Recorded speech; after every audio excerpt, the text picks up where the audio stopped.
In this video, I do a Deathwatch helmet.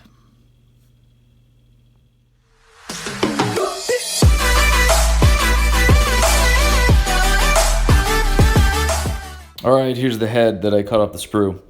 We're going to pin this. So here's my hobby knife. I put a new blade on it. It's got a nice sharp tip. And we're going to create just like a little pilot hole to help the pin vise have something to kind of grip to as we start.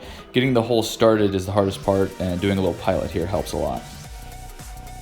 Alright, we're lining up the pin vise, and we're going to go nice and easy in the beginning, but once we get a little bit of a hole started, it goes quite smoothly.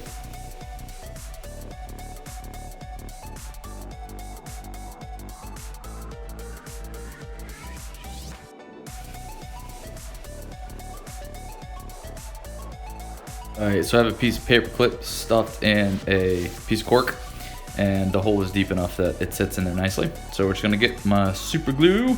We're going to dip a little bit of the end of the pin in here. Again, we don't want a lot. We want it to hold, but we want to be able to wiggle this head free to place it into the torso portion. We don't want to drill into the mini to actually pin this in. I just want something convenient to hold it, to paint it. And there we go. We're going to let that sit for a while. We have Army Painter Matte Black, and we're going to paint this over the black primer because not all blacks have the same finish. I used the Chaos Black primer from Citadel, and if I mess up on this, which I'm going to because I'm doing lenses, and then I try to clean it up with a different color black, it has the potential to look splotchy. So I'm going to paint over this with the Army Painter just so that I have a convenient cleanup color. Also, the Army Painter is the color that I've used on all the other Deathwatch guys, so the finish will be the same. We are going to use Shining Silver for the silver metallics.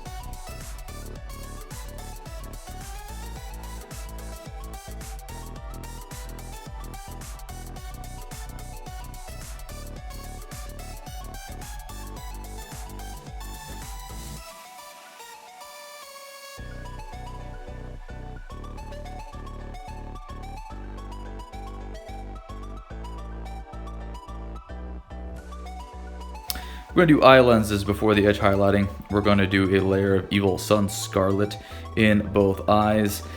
Because I'm doing this before the edge highlighting, I can afford to be a little messy because I'll have a cleanup step before that. But we wanted to get a good layer on each eye. We're going to end up having to do 2 of these. Mournfang Brown is to undercoat the gold. We're going to do the little forehead skull in gold. Going to come in and do some second coats here.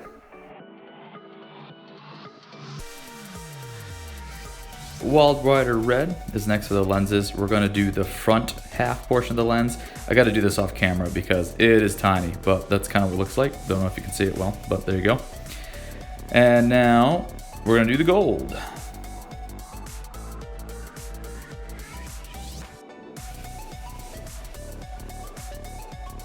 Finish off the lenses with a dot of Fire Dragon Bright in the front portion of each lens.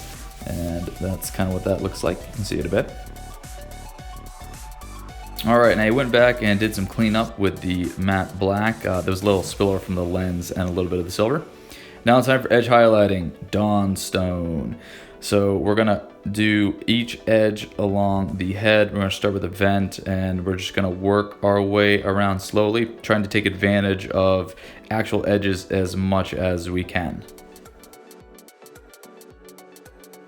Here's what it looks like. So try to get around the edge pieces, around the eyes. I did tops and bottoms, and mostly everything on here is real edges, so it came out fairly well.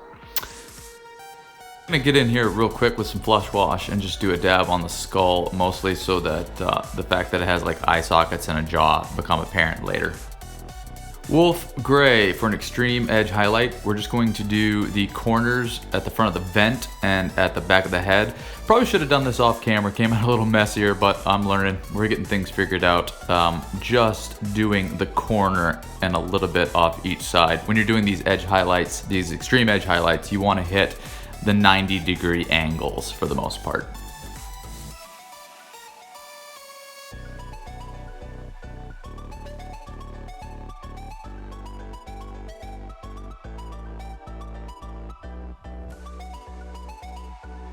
Because this is the face of the model, we're gonna push it a little bit farther with glacial blue. We're just gonna hit the very corner on the front of the vents. Burnished gold for a very tiny highlight on the skull.